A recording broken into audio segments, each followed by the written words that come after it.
Welcome, everyone. We are so pleased that everyone came out and that you allowed us to do this for you, because this is a passion of our church. Our history is a passion. But first things first, I want to let you know that after this is over, if you want to continue to look around the building or go out to the fellowship hall or our educational building, we have some refreshments out there for you. And before I get started, I'd like to say something about Mr. Buster. Whenever he called or asked John about me doing this, could he film it? I called him back and he said, well, how long are you going to talk? And I said, well, I don't know, 15 minutes, 20 minutes. I hadn't given it a lot of thought. So, perfect. That's what he said, perfect. So, I went through it one night, and after 30 minutes, I still was not through. So, I'm not running to be a preacher or anything, Miss Sherry, but I may leave just a few things out in order for us to get through it in a timely manner. And I hope no one falls asleep. I hope it's that interesting for you. First, I'd like to introduce you, if some of you may not know, that Sherry Harding is our current minister here at the church, our current pastor. She's been here since July of 2016, and we just love her, and she's just doing so good for our church here. The credits for this story. What I would like everyone to know is that I did not compose any of this. I may have edited just a little bit to make it personal to me, but I want to give Juanice Powell the credit for composing this history many years ago. I may have added just a few points for historical reference, and Juanice tells in there that I think she actually used someone else's notes for a little bit of the history that she compiled. So I hope that I honor her and her memory with this service for the church.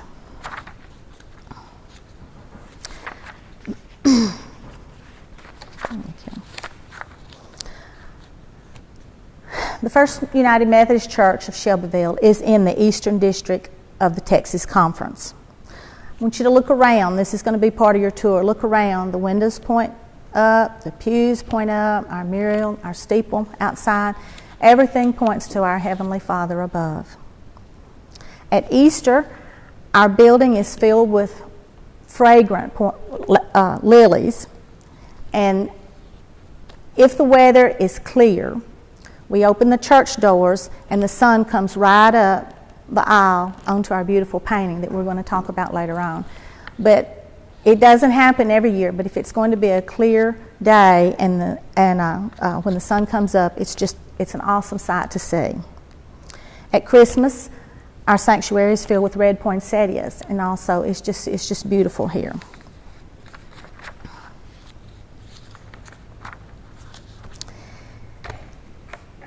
I don't know, some of you are going to remember some of the people I speak about and some may not. But in 1963, an enthusiastic young minister by the name of Joe Klaus was here. He served here between 63 and 64. He actually compiled some history, and I have a book here that Ann Bowen graciously let me have. And it's his writings, his records of the church. I don't know that there's any of these left. If you're lucky enough to have one, you have one. But currently, we are in the process of bringing our history forward from what this is in this book and filling in gaps of previous pastors and some other information that we've come across. And at some point in time, hopefully in the next year, that we'll have another published book about this, and we will see that the museum has one. And this one too, maybe, if we can't find the other one that Teddy spoke about. Joe Klaus was a student at SFA and was able to use the library there. He consulted conference records, and his history is going to deal more with the lineage of the pastors. Now, it talks about the first ministers coming here, but his deals with the lineage of the pastors and those that served coming forward. According to this history, as early as 1818, there were probably some services held here. But during that time, Texas, of course, was a province of Mexico, and the only legal religion was the Catholic religion. So the services that were held in that time were not probably in a building and called a church service. They met in homes, and probably with some secrecy to that. In a letter, a resident states that Brother James English came to Shelbyville in 1825. It is said that he preached the first sermon and organized the first church in the county. We think this was probably Shelbyville because this church sits on the James English Survey, and so I think we can safely assume that this is where the first church was also. Another author, Mr. E.L. Shettles, in his book, The Texas Colonist and Religion, brings forward a little further than that, Mr. Henry Stevenson organized a Methodist church a few miles east of St. Augustine. Now, I'm not trying to give you the history of McMahon Chapel, but that's where that's coming from. But he did come forward and preach here in 1834 for a period of time, up to 1836. Moving forward a little bit from there, in 1838, William Carroll Crawford and others organized a church at Shelbyville. They held a series of meetings, and it is said that some 200 were added to the church. This is the first documented proof of the church here in Shelbyville. And of course, we know this is the first. This person also was one of the signers of the Texas Declaration of Independence. As we're moving forward, we know that we've all heard the stories of the neutral area and the regulator-moderator war. So I'm not going to get into that. I want to just bring it forward till we get to our present building. But before I do that, I have to talk about some teachers that were here and that were instrumental in the forming of different things within this church. And if I didn't do it, I don't know what Miss Juanice would do, but I'm going to do that for her. When she wrote this, she said, this is a story about a couple whose influence is still recognized some 40 years later. Well, it's been much more than 40 years later now about these people that we're going to talk about. It was a fateful day for the Shelbyville church when a young lady in New York State answered an ad in the newspaper seeking a lady teacher for the Melrose School, Melrose, Texas. The ad had been placed in newspapers of several states by a Professor W.C. Huntington, a professional teacher here in the county, originally from Indiana. The young lady who answered that ad and was chosen was Miss Mary Seldom Wickham. Her picture hangs in our history room at the back, and you can't miss that picture. She had attended Elmira Female Institute in Elmira, New York, and she brought with her to Texas a missionary spirit and many beautiful books that she was so willing to share with others. And of course, this was long before the state furnished any books for Texas. Both of the teachers lived in boarding houses. He was here in Shelbyville and she was in Melrose. But it wasn't too long before Professor Huntington of Shelbyville was borrowing a mule to ride to Melrose to see Miss Mary. The year was 1861, the beginning of the Civil War, and they were married. They moved back to Shelbyville. Professional teachers at that time were exempt from military service, and so the school continued. Professor Huntington, being a Presbyterian, however, he joined the Methodist Episcopal Church South here. He was the Sunday school superintendent and steward for some 17 years. He and Mrs. Huntington organized the Sunday school class in 1865, and Mrs. Huntington taught the first class for adults here. The Mary S. Huntington Sunday School class continues to meet each Sunday here today. We do try to follow her example. Among other outstanding teachers who have taught the gospel and sought the truth of God here at Shelbyville Methodist Church, Dr. Will Wyndham, Floyd Swansea, J. Lee Crawford, Mrs. Eula Wyndham, Mrs. W.D. Fields, Burke Morrison, Waylon Matthews, H.J. Johnson, Buren Heppenstall, and Ed Roper. I know many of you will remember Sharon Hegler. She was one of our most current teachers, and she taught for several years a Sunday school class, but she is now deceased. Excuse me. Professor Huntington died in 1884 of pneumonia. He left a wife and two sons, of whom one was Charlie Huntington, who became the county surveyor here in Shelby County. Charlie's daughter furnished the information that's used here. Mrs. Huntington continued teaching and working in the church. She is responsible for organizing the Juvenile Society and the Women's Missionary Society, serving as president. She passed away in 1911 at the age of 76, and the newspaper account of her memorial service was in this church October the 28th, 1911. Apparently, it was a wonderful celebration of her life and for all that she did here in the church and in Shelby County. She was a friend to all, but especially to the friendless.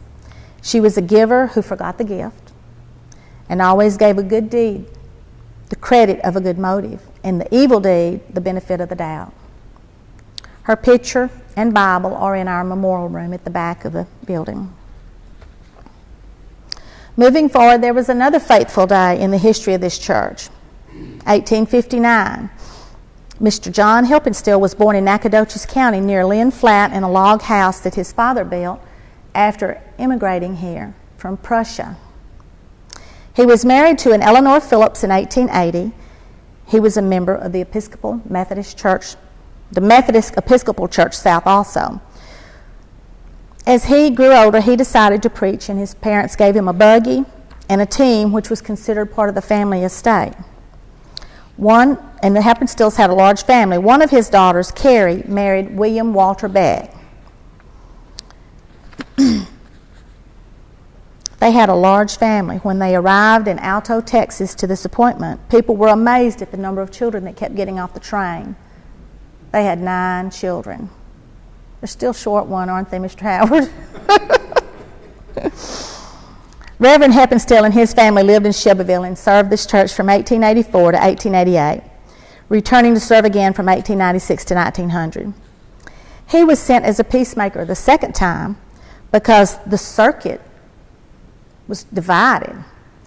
There was a Northern Methodist church organized there and causing there to be 2 churches in every appointment.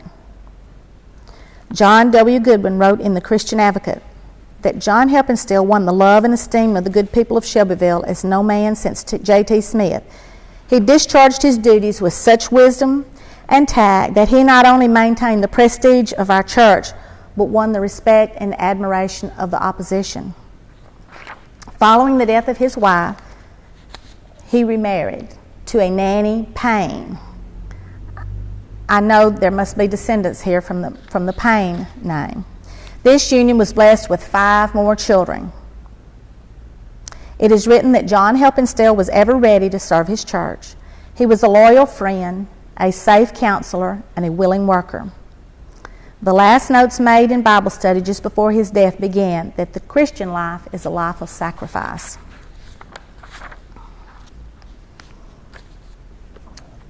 The year was 1897. The original church was destroyed in a storm. The men wanted to build a new church.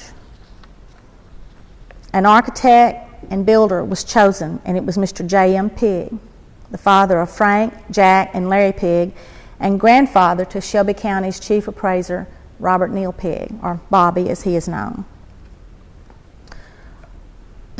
Winston Churchill made a famous statement once about how we shape our buildings and then later they shape us. He was speaking of the power of architecture. The men of the church, led by Reverend John Helpenstiel in 1897, rebuilt the church. They used all the materials that they could find that were not destroyed, such as the nails, the square nails. But the men went into the Sabine River bottom to cut cypress blocks 18 inches in length. They hauled them back in a mule-drawn wagon, and from these blocks, shingles were handmade using drawing knives. Now, the wooden shingles on our building now, I'm certain are probably not handmade, but when you leave and you happen to look up and you notice the number of shingles on this side and knowing that and the steepness of the roof, it's hard to believe that they were even brave enough to do that, much less they cut each one by hand using those drawing knives. The roof and steeple alone were braced with enough lumber to build a house. The knob which topped the 120-foot tall steeple was carved from the end of a large timber that extended down into the steeple about 8 to 10 feet. In the summer of 1973, lightning caused damage to the steeple, and that damage was quickly repaired. But it struck again in 1985. Now, lightning doesn't usually, we say it doesn't strike twice in the same place, but it did, and it struck again in 1985, causing damage to the steeple and electrical circuits. This time, the steeple was capped with copper, and the wooden knob was replaced by a copper ball top cone.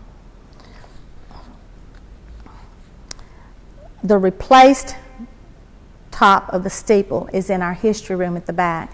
At one point, it was not here, and we don't know where it was, and then it ended up in the hands of someone who graciously donated it back to the church, and it's rested back there ever since that time.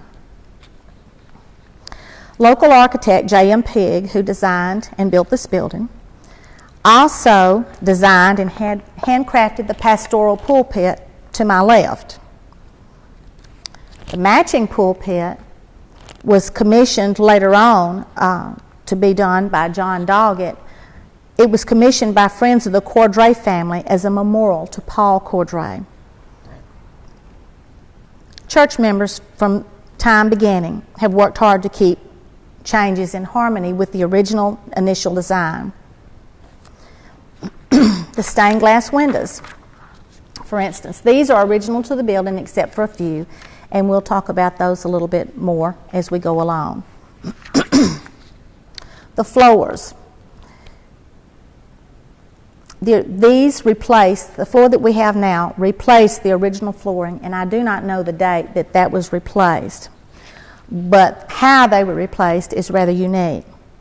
Mr. James Powell's father, Earl Powell, was the treasurer of the church at that time, and the stories that I've heard are that you never knew how much money the church had. He always reported that the bills were paid and there was money in the bank. So when it came time to buy the flooring, Mr. Earl went to all the mills around nearby or in the county, and he purchased the scrap flooring to build this floor. Now, I cannot recognize all the different types of flooring myself, but some of you may be able to. I think it's one of the most beautiful floors I've ever seen. There are 7 different woods that make this floor unique, and they are oak, ash, hickory, sassafras, maple, walnut, and persimmon. It was in 2010 that Tom Kimbrough was contracted to refinish this floor. It had been, I guess, varnished over, and it was dull and dark. And when he uncovered all of this, he recommended that we did not cover this back up with varnish again. And so we've tried to follow his instructions in keeping the floor nice. But we were not able to tell that there were so many different woods in the flooring until he uncovered those in 2010. In the spring of 2009, we talk about the steeple just a little bit. There was concern for it, and the foundation was weakened, and the men of the church searched and worried and searched for someone that could correct that and fix the foundation and keep the steeple from falling. We did not ring our church bell for probably a little more than a year. I'm not sure how long it was, because from the time we realized that we did not need to be putting any more pressure on that foundation, because the bell at the top I think weighs about 1,000 pounds. So we did not ring the bell in order to try to preserve it and hopeful that it would not fall. I happened to be here by myself one afternoon, and the church is small. There's no reason to be afraid of anything, except I was piddling around here with something, and the church rope started swinging. I left. It didn't take me long to get out of the church either. It never failed, and there was a lot of work done on it, and then as soon as it was done, a new rope was procured, and then we've been ringing the bell ever since for morning worship services. We'll talk about the podiums and the altar rail for just a minute. As I said, the original podium was built by J.M. Pigg, but it was in the center of the stage. and there was nothing behind it. It was in the center of the stage, and there was an altar rail all the way around it. Now, Donna Kay, you might remember slightly that might be a little bit different. I did not ever see it at that time. I'm going by someone else telling me what they remembered about it. But later on, this duplicate podium was commissioned to John Doggett, and John Howard helped John Doggett to reconstruct the rail as it is today. So the two Johns modified the altar rail for worship services, and this was completed in the 1970s. But while the pastoral pulpit was in the center stage, a Mr. N.O. Thomas, who I'll talk about coming up, happened to be here for church service one morning, and he noticed that blank wall behind the pastoral pulpit, which leads me to my next story concerning our Muriel Easter morn.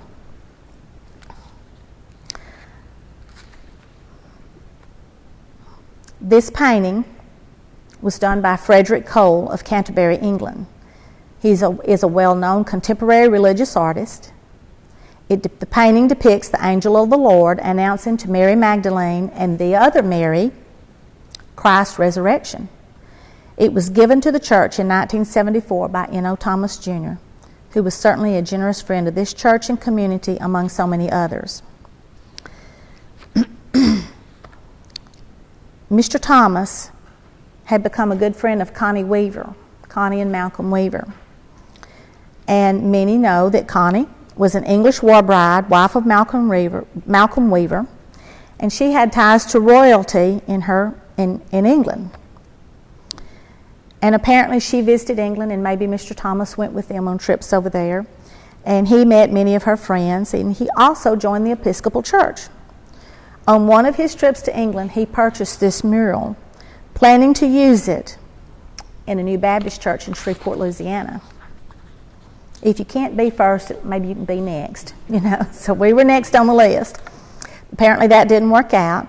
So in the 70s, at some point in time, he was visiting here and thought that would be a perfect place for it. Also during the time he was here, we know that he purchased the Bickham House and the historic Shelbyville Drug, restoring each beautifully. He shared them with friends, family, clubs.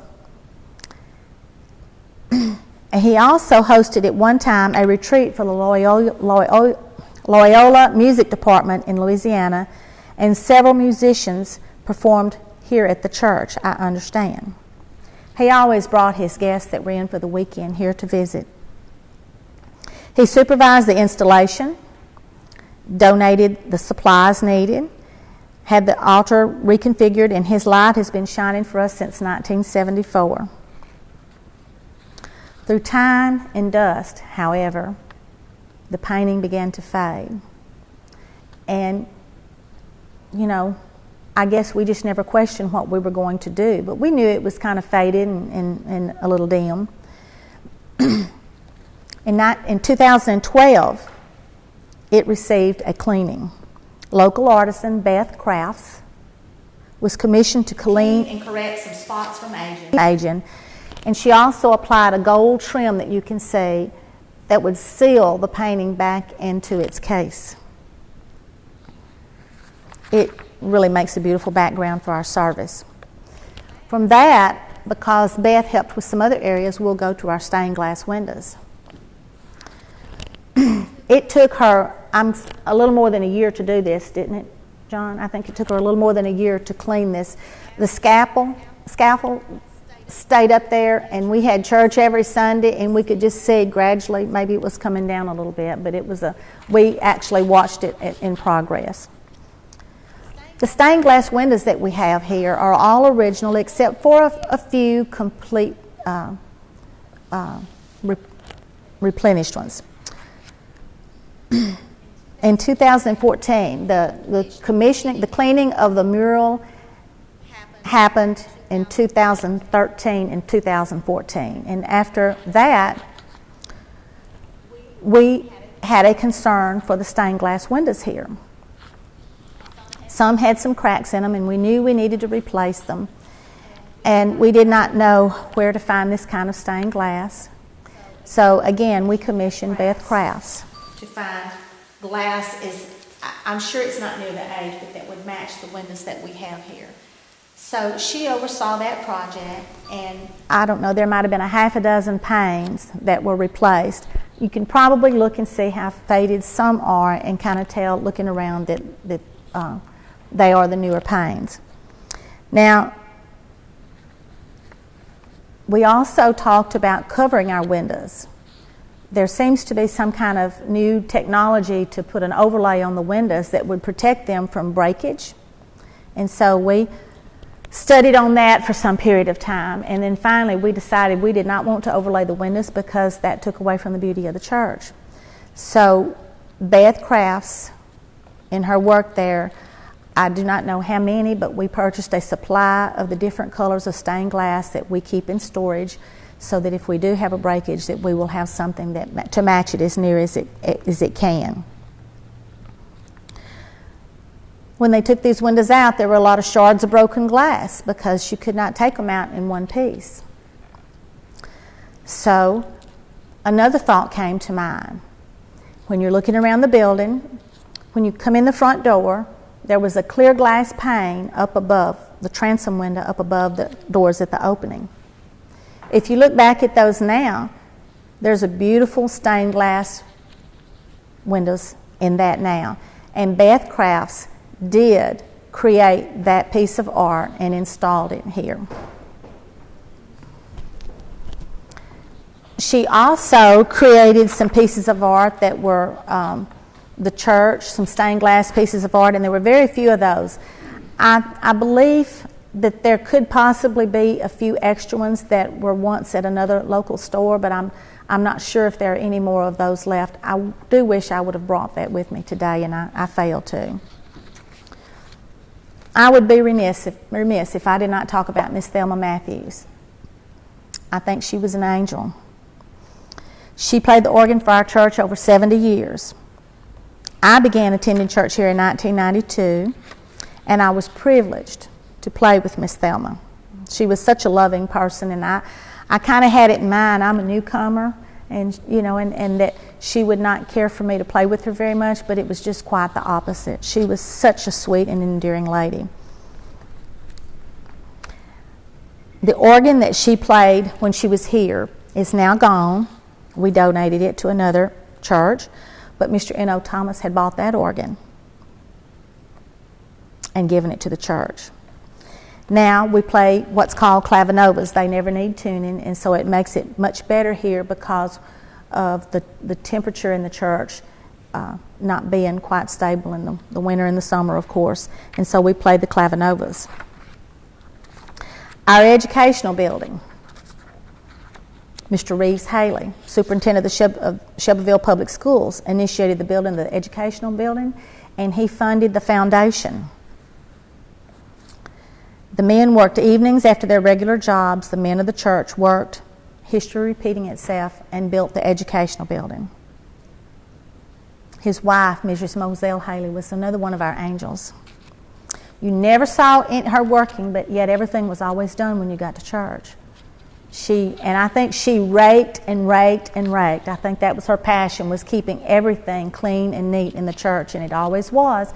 But you never caught her working here, so I don't know what time of the day or the night she came, but she worked so hard for the church, and she was such a lady. And I have the table that used to be in the foyer out here that was hers. Do you?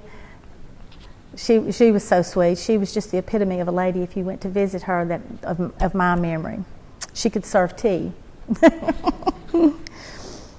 In 2003 and 4, the educational building was renovated and enlarged to provide additional Sunday school rooms and to create more area for our famous Fifth Sunday luncheons. Mr. and Mrs. Clyde Monroe was very instrumental in us being able to do that. And so after that, we named it the Clyde Monroe Educational Building. I don't know if this has already been in the paper, but if you happen to see something in there about the Shelbyville First United Methodist Church and a deed of sorts in the paper. We're not doing anything with the church. We're merely filing a correcting deed. It's kind of amazing the work that was done on this, and Janine Walker is to be credited with all the research working with the Texas Department of Transportation and with the local authorities. Our deed actually was just skewed and clouded some other people's property, and there was no kind of a fuss going on. It's just that realizing that our church, this road was not here at one time. The Texas Department of Transportation, when this road was built, took in a little bit of the property. So all we're doing is filing a corrective deed so this church can continue to sit here on this property. At this time, I would ask if anyone had any specific questions that they would like to ask, and I hope that I would have an answer for you. This is the first time I've seen globes like this in any church, except we have them at Old Salem. And I always wondered, if one gets broken, what am I going to do? I can't replace it because you can't buy them. And when we remodeled, we kept these globes. We kept our lights. You did. So I was wondering how old these were. How long have they Well, been here? we got electricity here, I believe, in 1938, and so I don't know that these have ever been replaced, and so these are the original lights to the building.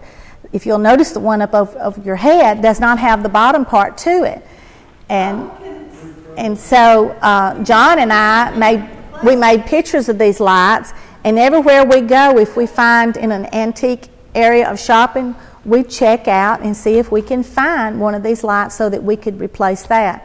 But to no avail. We've never been able to find the bottom part of the globe. That's an option. That's an option. But yeah, the lights, I have to say, are probably original to this building. Also, I would say in October of 1997, we had a celebration of the building. At that time, the building was 100 years old. Now, this year, the building turns 120 years old. While we do not have any finalized plans, we have some ideas on how we're going to recognize that, and it'll probably come up in the fall sometime that we'll be doing something. Now, I don't know if the history will be completed and a new one published by that time, but we are going to recognize it, and certainly we'll put out, publicize it, and hopefully have people come to share with us. 120 years old. When you sing, the voices sound really pretty. The acousticals are just really nice here in the church. It's just serene here. And that's the way it makes me feel. It's serene in this church. Even when I'm in here by myself, it's just an awesome feeling. Yes, sir. Would you say the height of the steeple was, or did you? I don't believe I did. Is it like 120 feet? I think it's something like 120 feet. We had a little bit of a funny one time. We were here in the church on after church one Sunday, and of course everyone had left, and a few of us remained outside talking. And I said, "Somebody's in the church." "Oh no, they're not in the church." I said, "Well, yes, it is." And a minute or two later, out walked Charlie Wilson. Had no idea he was even around here, but apparently he was traveling through, and he was on the lake, and he talked briefly to us outside, and so that was kind of a neat thing to have him visit the church. And There is an amusing story too about building the steeple. They say that Mr. Pig, when they finished erecting the steeple, that he did a handstand on that ball up there. And I don't know if that's true or not.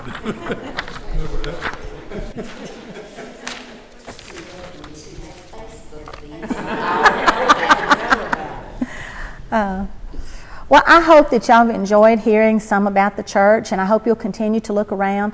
There is a picture in the history room, and it was given by David Pigg, and there's a little write-up underneath about the history that we had and the celebration that we had in 1997, and a picture of the church.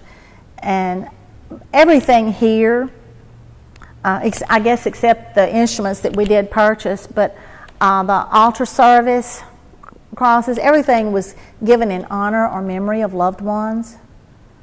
And we just strive to protect that the best we can. We know we've got to do some work in our history room, that we want to get everything digitized and keep from losing it, because as we've learned, light will fade things, and so we have some faded documents back there. But hopefully we're going to be able to digitize that within the next couple of years and save it for the history of our church.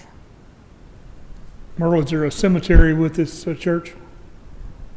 There is a Shelbyville cemetery, but not a Methodist church cemetery. I think most people here are buried in the Shelbyville cemetery. You talking about the one as you come in? When as you're coming into town? Over there on the hill. Mm-hmm. That's where the Huntington's buried. Did you hear it? Mm-hmm. Crawford is buried. Mm-hmm. No, Crawford's not buried Oh, there. no. Who's the other one? There's signers, 2 signers buried there. Pennington? Pennington. Pennington. Who's the other one? Well, that would be Crawford, but my history tells me his body was moved. Okay. I was thinking there were 2 buried there. He might have been originally, but it's my understanding in some research that I've done that he was moved. Is there a parsonage? We do have a parsonage next door. There's not a pastor that's currently living in it, but we have had several families living there. If walls could talk. It's good to have a pastor that lives so close, but currently Pastor Sherry lives right here in Shelby County, so she has her own home that she lives in and doesn't have to travel and live away.